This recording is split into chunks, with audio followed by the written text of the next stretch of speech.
السلام علیکم ناظرین حضرات، آپ دیکھ رہے ہیں حضرت موسیٰ علیہ السلام کا ایپیسوڈ 6 فرعون کے سمندر میں ہلاک ہونے اور موسیٰ علیہ السلام اور بنی اسرائیل کے سمندر پار کرنے کے بعد کا واقعہ۔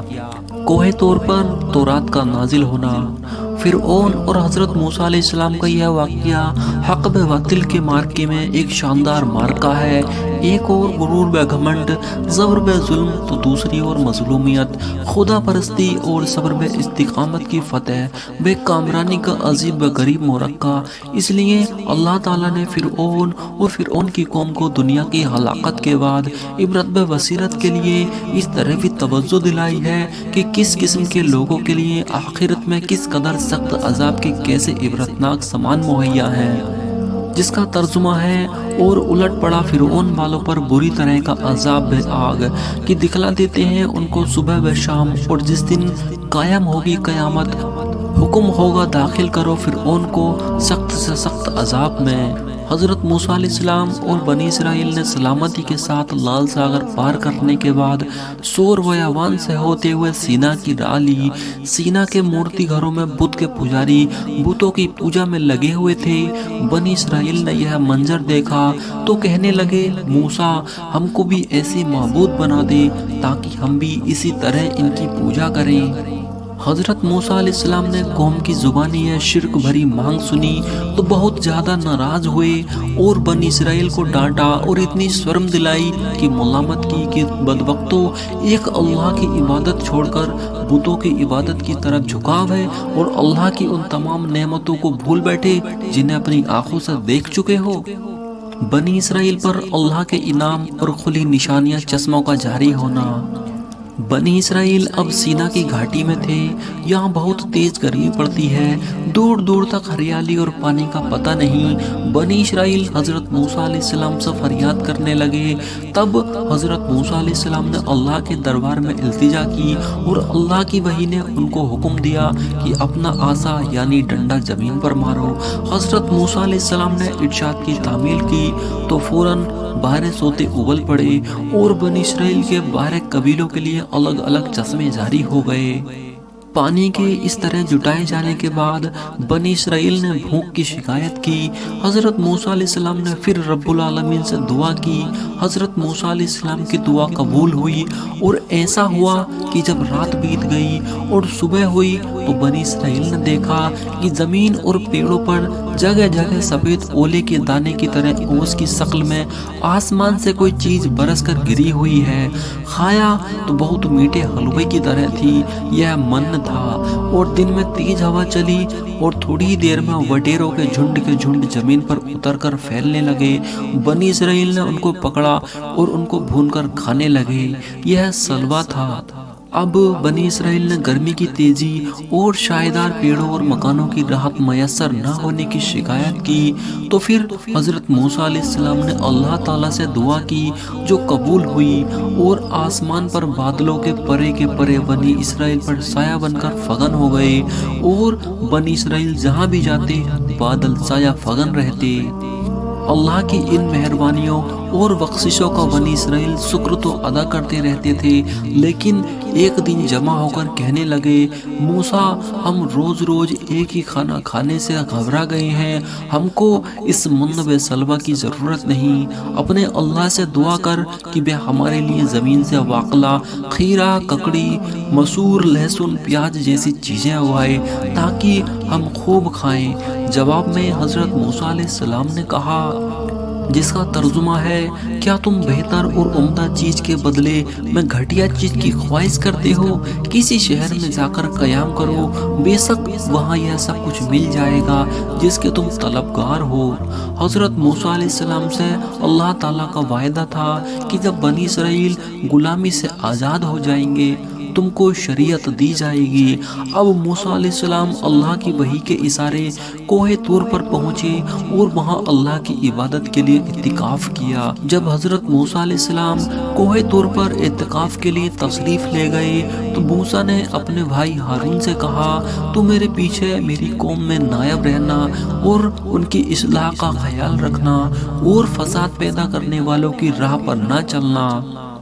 جب 40 راتیں پوری ہو گئیں تو اللہ نے حضرت موسیٰ کو ہم کلامی کا شرف بخشا تو وہ پکار اٹھے، جس کا ترجمہ ہے، اے پروردگار مجھے اپنا جمال دکھا کہ تیری طرف نظر کر سکوں۔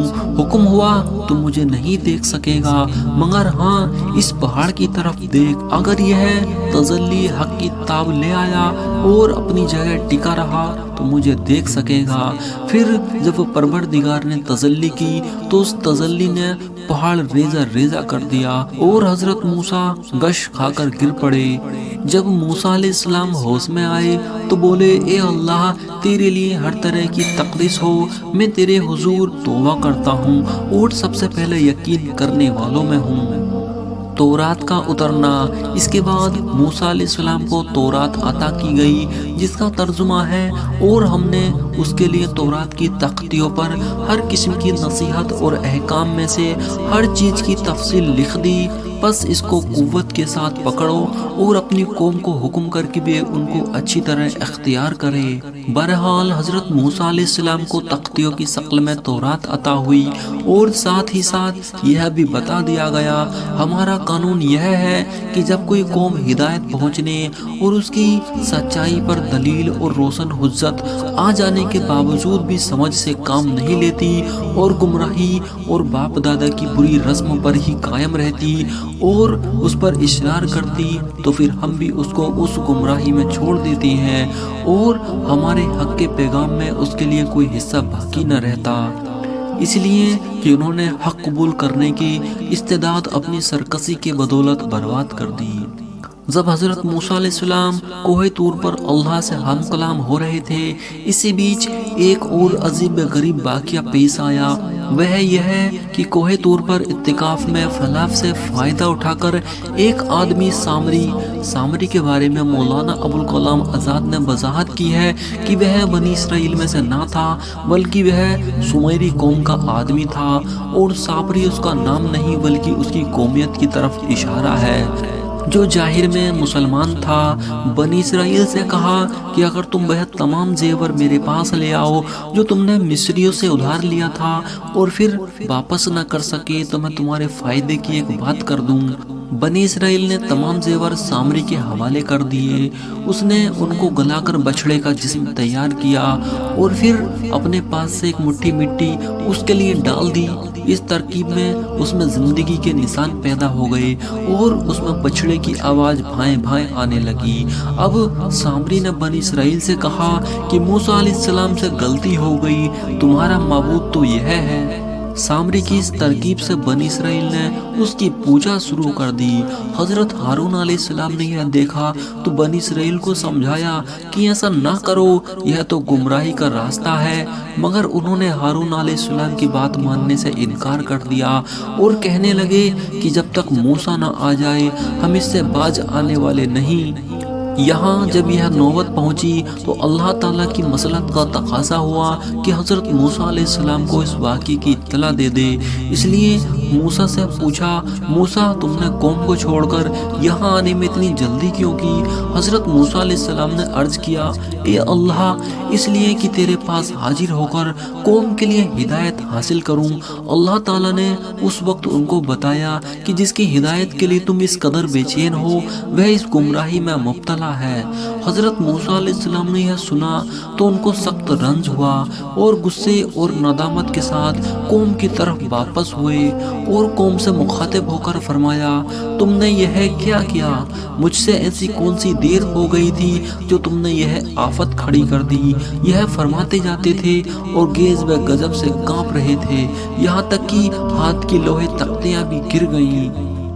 بنی اسرائیل نے کہا، ہمارا تو کوئی قصور نہیں، مصریوں کے زیوروں کا جو بوجھ ہم ساتھ لیے پھر رہے تھے وہ سامری نے ہم سے مانگ کر سوانگ بنا لیا اور ہم کو گمراہ کر دیا۔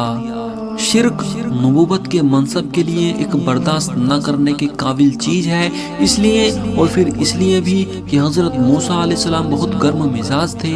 انہوں نے اپنے بھائی ہارون کی گردن پکڑ لی اور داڑھی کی طرف ہاتھ بڑھایا تو حضرت ہارون علیہ السلام نے فرمایا، بھائی میری مطلق خطا نہیں، میں نے انہیں ہر پہلو سے سمجھایا مگر انہوں نے کسی طرح نہ مانا اور کہنے لگے جب تک موسیٰ نہ آ جائے ہم تیری بات سننے والے نہیں، بلکہ انہوں نے مجھ کو کمزور پا کر میرے قتل کا ارادہ کر لیا تھا۔ جب میں نے یہ حالت دیکھی تو خیال کیا کہ اگر ان سے لڑائی کی جائے اور پورے ایمان والوں اور ان کے درمیان لڑائی چھڑ جائے تو کہیں مجھ پر یہ الزام نہ لگایا جائے کہ میرے پیچھے قوم نے پھوٹ ڈال دی، اس لیے میں خاموشی کے ساتھ تیرے انتظار میں رہا۔ پیارے بھائی، تو میرے سر کے بال نہ نوچ اور نہ داڑھی پر ہاتھ بڑھا اور اس طرح دوسروں کو ہنسنے کا موقع نہ دے۔ ہارون علیہ السلام کی یہ معقول دلیل سن کر حضرت موسیٰ علیہ السلام کا غصہ ان کی طرف سے ٹھنڈا ہو گیا اور اب سامری کی طرف مخاطب ہو کر فرمایا، سامری تو نے یہ کیا سوانگ بنایا ہے؟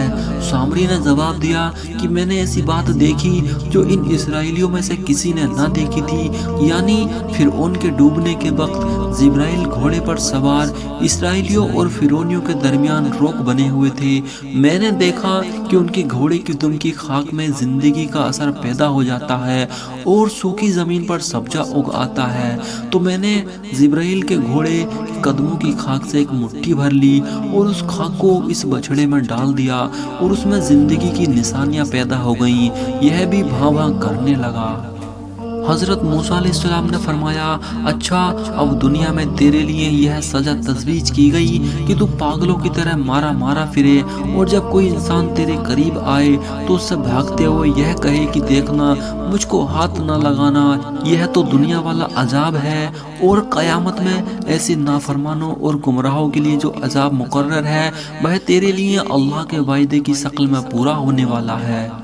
اے سامری، یہ بھی دیکھ کہ تو نے جس گوشالہ کو معبود بنایا تھا اور اس کی سمادھی لگا کر بیٹھا تھا، ہم ابھی اس کو آگ میں ڈال کر خاک کیے دیتے ہیں اور اس خاک کو دریا میں پھینک دیتے ہیں کہ تجھ کو اور تیرے ان بے وقوف متقیوں کو معلوم ہو جائے کہ تمہارے معبود کی قدر و قیمت اور طاقت و قوت کا یہ حال ہے کہ وہ دوسروں پر عنایت و کرم تو کیا کرتا، خود اپنی ذات اور ہلاکت و تباہی سے بچ نہ سکا۔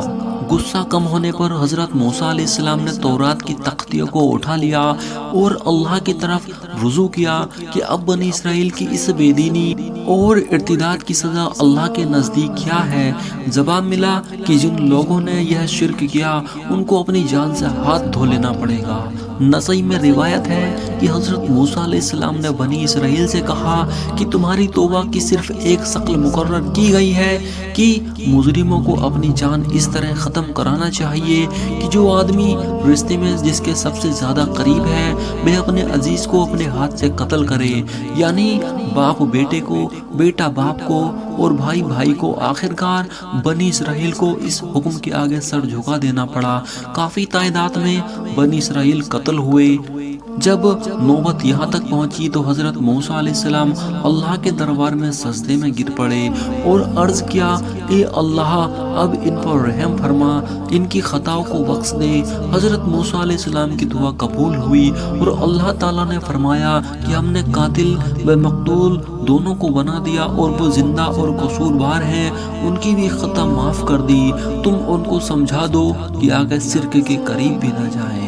تو دوستو آج کے لیے اتنا ہی، امید کرتا ہوں آپ کو یہ واقعہ پسند آیا ہوگا۔ انشاءاللہ اس سے آگے کا واقعہ کل پوسٹ کیا جائے گا۔